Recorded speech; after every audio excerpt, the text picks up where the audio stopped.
नमस्कार, आप देख रहे हैं 9 भारत समाचार। नमस्कार, आप देख रहे हैं नव भारत समाचार। मैं हूं नेहा राठी। आइए देखते हैं आज की बड़ी खबर। राज्य के बंदोबस्ती वन पर्यावरण मंत्री कोंडा सुरेखा ने कहा कि पार्टी कार्यकर्ताओं को आने वाले चुनाव में कांग्रेस पार्टी को भारी बहुमत से जिताने के लिए पार्टी को आगे बढ़ाना चाहिए। राज्य मंत्री कोंडा सुरेखा पार्टी कार्यकर्ता, पार्षद, पूर्व पार्षद, पार्टी डिवीजन कार्यकर्ता, नेता और अन्य लोग वरंगल जिला लाइब्रेरी संगठन के अध्यक्ष चुने गए मिसला प्रकाश के शपथ ग्रहण समारोह में शामिल हुए। इस मौके पर मंत्री कोंडा सुरेखा ने कहा कि वरंगल पूर्व निर्वाचन क्षेत्र में कई कल्याण और विकास कार्यक्रम आगे बढ़ रहे हैं। पार्टी कार्यकर्ताओं को आने वाले नगर निगम चुनाव में पार्टी को भारी मत से जिताने के लिए पार्टी को घर घर ले जाना चाहिए। मिसला प्रकाश ने कहा कि जो लोग पार्टी पर भरोसा करते हैं उन्हें परिणाम मिलते हैं।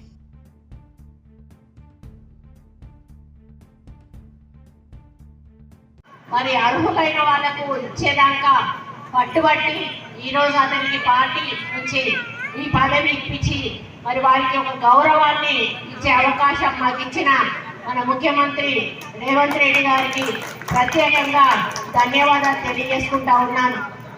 మరి ఈరోజు కాంగ్రెస్ పార్టీ కోసం పనిచేసే ప్రతి కార్యకర్త కూడా మరి ఎంతో కొంత ఆశపడతారు, కానీ అందరికీ కూడా అవకాశాలు రావు।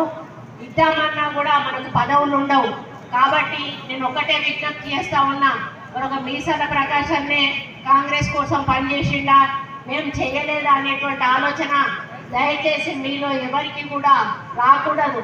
ఎందుకంటే మన దగ్గర ఇవ్వడానికి ఇంకా పదవులు ఏమీ లేవు। కాకపోతే మనం ఈరోజు డివిజన్ అధ్యక్షులను వేస్తూ ఉన్నాము, ఇందిరమ్మ కమిటీలు వేస్తూ ఉన్నాము। ఇట్లాంటి బాధ్యతలు మీకు అప్పచెప్పినప్పుడు అవే మీరు రెస్పాన్సిబిలిటీగా తీసుకొని పార్టీ కోసం మీ డివిజన్లలో, మీ బ్లాకులలో ఈరోజు ఎన్యూమరేషన్ జరుగుతూ ఉంది, వాటిలలో పూర్తి స్థాయిలో పాల్గొని మన ఓటర్ల సంఖ్యను పెంచి మరి మనకు వచ్చే ఎన్నికల్లో మెజారిటీ వచ్చే విధంగా సహకరించాల్సిన పూర్తి బాధ్యత మీ అందరి మీద కూడా ఉంది। మరి ఇక్కడ ఇంకొక మాట కూడా చెప్పాలి, ఎందుకంటే ఇక్కడ నవీన్ రాజ్ చాలా కష్టపడతాడు, డైరెక్షన్స్ తీసుకొని వాటిని సాల్వ్ చేస్తూ ఏ డివిజన్లో కూడా మరి పార్టీలో అందరూ కూడా కలిసికట్టుగా పనిచేసే విధంగా ముందుకు నడిపిస్తున్నటువంటి తెలియజేసుకుంటూ మరి ముఖ్యంగా చెప్పాలంటే ఆ కనకదుర్గమ్మ ఆశీస్సులతో, మా కొండా దంపతుల సహకారంతో, మన గోపాల్ అభినారాయణ సహకారంతో ఈరోజు ఈ యొక్క గ్రంథాలయ చైర్మన్గా నన్ను నియమింపజేసింది। మరి ముఖ్యంగా ఏంటంటే గత 36 సంవత్సరాల నుండి యూత్ కాంగ్రెస్ జిల్లా ప్రధాన కార్యదర్శిగా, ఉమ్మడి ఆంధ్రప్రదేశ్ రాష్ట్ర యువజన కాంగ్రెస్ ప్రధాన కార్యదర్శిగా, జిల్లా కాంగ్రెస్ నాయకులుగా, పిసిసి సెక్రటరీగా కూడా కొనసాగుతున్న కాంగ్రెస్ పార్టీ కోసం 36 సంవత్సరాలు ఎంత చేసినా కూడా ఆ ప్రభుత్వం లేనప్పుడు పోరాటం చేసినప్పుడు కూడా ఎవ్వరు కూడా సహకరించలేదు, గుర్తించలేదు।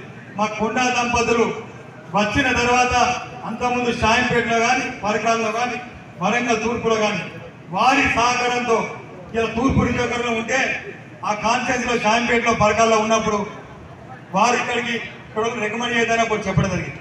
అయినా కూడా మా కొండా మురళీధరరావు గారు, మా కొండా సురేఖ గారు అప్పుడు రికమెండ్ కూడా చేయడం జరిగింది, కానీ ఇక్కడ వాళ్ళు ఒత్తిడి చేయడంతో అప్పుడు రాలేకపోయింది। వాస్తవంగా మా కొండా దంపతులు పట్టుబట్టి ముఖ్యమంత్రి గారితో కానీ, వేం నరేంద్ర రెడ్డి గారితో కానీ ప్రభుత్వంతో పట్టుబట్టి చాలాసార్లు పట్టుబట్టి ఈరోజు వరంగల్ తూర్పు నియోజకవర్గానికి జిల్లా గ్రంథాలయ చైర్మన్ పదవి కోసం వారు చేసినందుకు వారికి హృదయపూర్వక అభినందన చేసి